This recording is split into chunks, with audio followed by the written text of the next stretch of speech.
let's start off by talking about what exactly is laying the keel. So laying the keel is a term that we have used in the Navy for years and years. Since years of sail, that central timber that was laid had to be straight, it had to be hard, and strong enough to be built around. Enlisted leader development is actually the keel. It is actually that central timber that we plan on building around. It'll start off with the foundational leadership course that sailors will be required to attend between the 1 and 3 year point in their career. It'll build from there. So between 1 and 3 years, we'll start talking about morals and ethics and leadership scenarios. And then at the intermediate course, we will begin to speak more on those very same topics, just building and growing as from the keel. And then as sailors become eligible for chief, then they'll go to the advanced leader development course.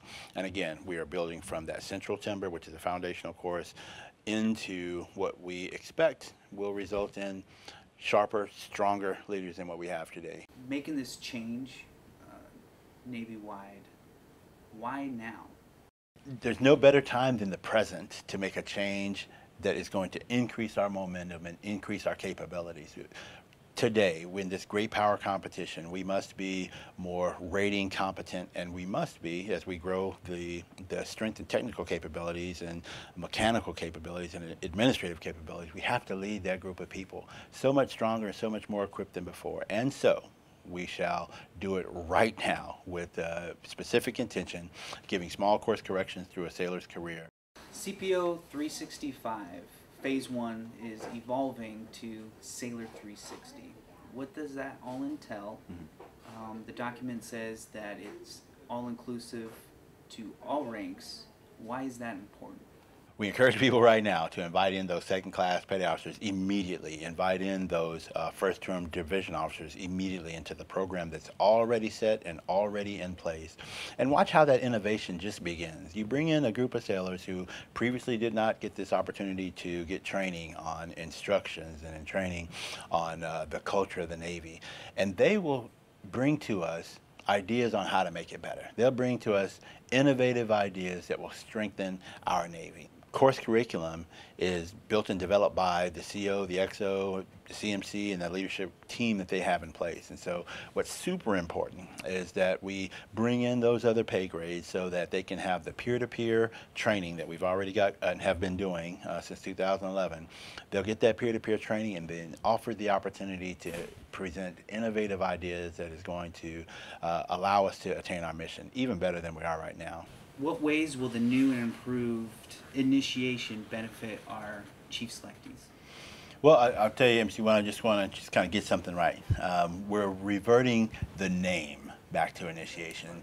Our Master Chief Petty Officer of the Navy likes to say that our actions should define a word, not a word defining our actions. And so what we shall define initiation as a jump-off point, a step-off point to something brand new and different than anything that the sailors who have been selected have done before. So from E1 to E6, they've lived a certain type of life, but then they make their way to initiation and they will learn that all of the sets and reps that they did have just created an environment for them to be ready to do the work that is of a chief.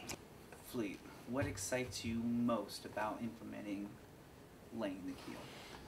What is extremely exciting to me is the empowerment giving over to the commanding officer and their leadership team, the CO, XO, CMC, maybe bring in the Traino or whomever, ops in some commands, to have an impact and influence on the curriculum just across the board. So 3 programs that come out with laying the keel. It is the Enlisted Leader Development, Sailor 360, and Initiation.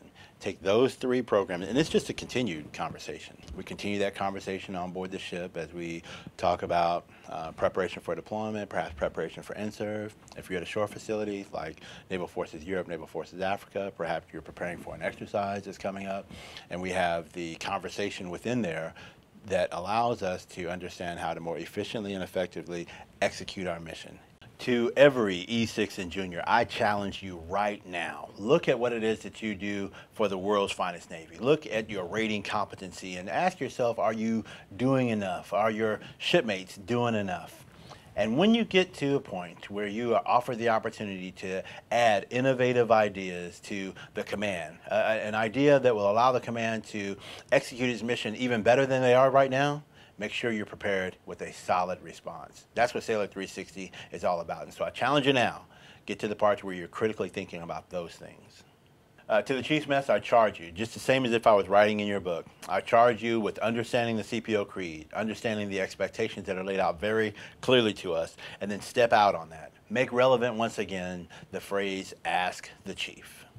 I'd like to encourage every commanding officer to remember that we're still in a great power competition. These tools that have been given to us through the Office of the Master Chief Petty Officer of the Navy, endorsed by the SECNAV, endorsed by the CNO, are in place so that we can become the Navy our nation needs. So please, oh please, give it your full attention and support, and let's get after it. I'll see you in the fleet.